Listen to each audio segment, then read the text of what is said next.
No doubt luck factor भी एक role play करती है इन सीएसएस और पीसीएस एग्ज़ाम, क्योंकि 12 सब्जेक्ट्स होते हैं और 12 लोगों के पास हमारा पेपर जा रहा होता है। अगर 12 पेपर में से हम किसी भी एक पेपर में फ़ेल हो जाते हैं तो हमें बिल्कुल मतलब हम कहीं पे भी नहीं होते हैं, हमें बिल्कुल ज़ीरो से स्टार्ट करना होता है। लेकिन लक के साथ साथ मेहनत भी होती है। अगर आप मेहनत करेंगे तो तभी आपका जो लक है वो साथ देगी। अब जहाँ तक मेरे फेल्योर्स का सवाल है तो इन माय फर्स्ट अटेम्प्ट मेरी ये थी कि मैंने अपनी ही फील्ड का सब्जेक्ट चूज़ कर लिया था और मैंने उसको इतना टाइम नहीं दिया था जितना देना चाहिए था।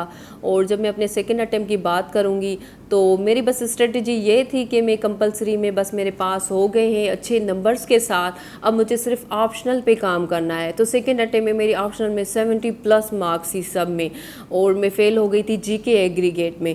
तो उसके बाद अब ये पता चला कि नहीं, जब आप एक बार फेल होते हैं ना तो आप कहीं पे नहीं होते हैं, आप बिल्कुल ज़ीरो पे चले जाते हैं, आपको ज़ीरो से स्टार्ट करना चाहिए। तो थर्ड अटेम्प्ट में मैंने बिल्कुल वो ज़ीरो से स्टार्ट किया था, जबकि ऐसे एंड कंपोजिशन मेरे स्ट्रॉन्ग एरियाज थे, लेकिन मैंने फिर भी उनको ऐसे प्रिपेयर किया था जैसे वो मेरा फर्स्ट अटेम्प्ट था।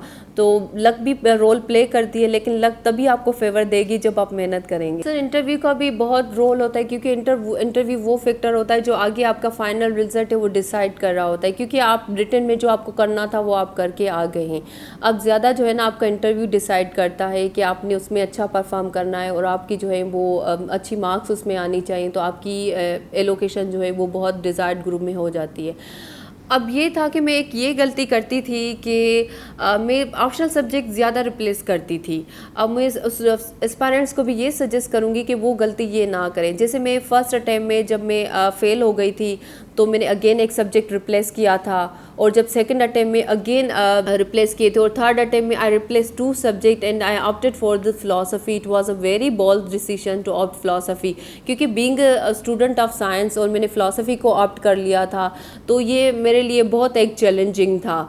तो उसकी वजह से क्या हुआ कि मैंने हार्डली उसमें 36 मार्क्स ली और मेरा फ़िलासफ़ी पास हो गया, तो जिसकी वजह से मेरी एलोकेशन थी वो भी बहुत थोड़ी बहुत इम्पेक्ट हो गई थी।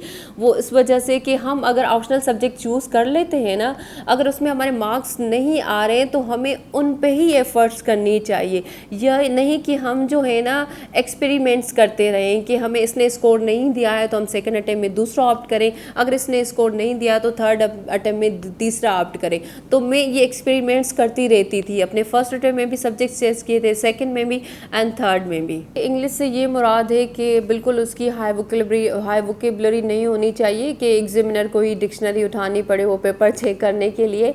हाई फाई इंग्लिश से ये मुराद है कि आप जो इंग्लिश लिख रहे हैं वो करेक्ट होनी चाहिए, उसमें ग्रामर की एरर्स ना होनी चाहिए, उसमें स्पेलिंग्स की एरर्स ना होनी चाहिए, और तीसरी बात यह है कि उसमें पंक्चुएशन की भी मिस्टेक्स नहीं होनी चाहिए, क्योंकि इंग्लिश ऐसे एंड इंग्लिश कंपोजिशन जो पेपर होते हैं वो उस दोनों में आपकी इंग्लिश चेक हो रही होती है। अब इंग्लिश में कौन सी अहम चीज़ें होती हैं?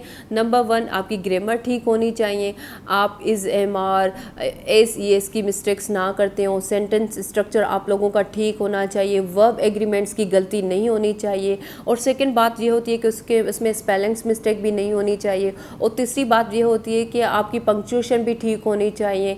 और उसके बाद जो है ना ये चीज़ें होनी चाहिए तो अब ऐसे और जो कंपोजिशन पेपर होता है वो बिल्कुल इजीली क्वालिफाई हो सकता है।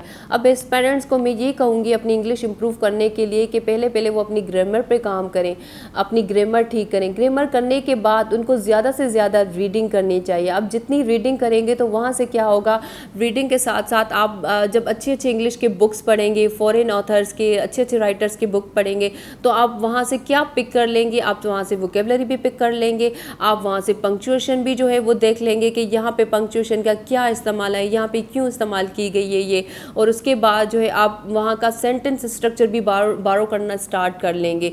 तो आपकी इंग्लिश कैसे ठीक होगी? नंबर 1 ग्रामर से, आप ग्रामर बेहतर बनाएं अपनी, और उसके साथ साथ आप ज़्यादा रीडिंग करें। रीडिंग से ये मुराद है कि कोई भी इंग्लिश का 1-2 अच्छा बुक उठाएं स्टार्टिंग में, जब आपने ऑप्शनल और कंपल्सरी स्टार्ट ना किए हों या उनके साथ साथ आप चलाते जाएं, तो आप वहाँ से जो है वो चीज़ें पिक करना स्टार्ट करें, वहाँ से वोकेबलरी पिक करें, वहाँ से उनका जो सेंटेंस स्ट्रक्चर है वो बारो करें, और वहाँ पे वो चीज़ें जो है आइडेंटिफाई करें कि यहाँ पे अगर ये पंक्चुएशन इस्तेमाल की गई है तो इसका इम्पोर्टेंस क्या है और यहाँ पे क्यों ये इस्तेमाल किया गया है। बिल्कुल ये लॉन्ग जर्नी हो और इसमें जो है बंदा कभी कभी ये सोच रहा होता है कि हमें जो है ना वो गिव अप करना चाहिए और हमसे नहीं होता, लेकिन पहले तो ये सोचना चाहिए कि आपने जो था वो स्टार्ट क्यों किया था।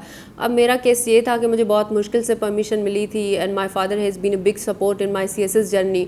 तो हमेशा मैं अपने फादर को याद करती रहती थी और वही मेरी मोटिवेशन होती थी कि मुझे जो है एनी हाउ सीएसएस पास करनी है। इवन मैं पीसीएस के एग्ज़ाम भी नहीं दे रही होती थी, क्योंकि मैं चाहती थी कि जो मेरे फादर ने इतना जो हमारा फैमिली सिस्टम था उनके अगेंस्ट जाके मुझे परमिशन दी है, तो एक ये मोटिवेटिंग फैक्टर था मेरा फादर। और उसके बाद जैसे मेरी दूसरी सिबलिंग्स थी तो मेरी परफॉर्मेंस देख के उनको भी परमिशन मिल गई थी। तो इस ईयर में मेरी सिस्टर थी, she qualified PMS 2018 and again she qualified PMS 2019। तो वहाँ पे ये दूसरा मेरे लिए एक मोटिवेटिंग फैक्टर हो गया था कि मेरी बहन she prepare with in 3 months, और बिल्कुल उसका एजुकेशनल बैकग्राउंड पब्लिक से था, मतलब कोई अच्छा उसका एजुकेशनल बैकग्राउंड नहीं था। तो बहुत मेरे लिए वो एक मोटिवेशन बनी थी कि मुझे भी एनी हाउ करना था। लेकिन जब मेरा 20 का एग्ज़ाम भी फेल हुआ, 21 का भी फेल हुआ, तो मुझे ये होता था कि बस मुझसे नहीं होगा, शायद मैं छोड़ देती हूँ। तो उसके बाद क्या होते थे, मेरी इस जर्नी में मेरे लिए मोटिवेशन के डोजेस मिलते रहते थे फ्रॉम माय फैमिली। तो उसके बाद ही in the year of 21 my another sister she stood first in federal public service commission in lecturer exam and again she stood third in Sindh public service commission. तो वहाँ से भी मुझे मोटिवेशन मिली कि सबको सक्सेस मिल रही थी, मुझे भी करना है। और उसके बाद उसी साल जो थी मेरी sister another sister she stood gold medalist in Mehran university electrical engineering, and other my sister she is doing house job in JPMC.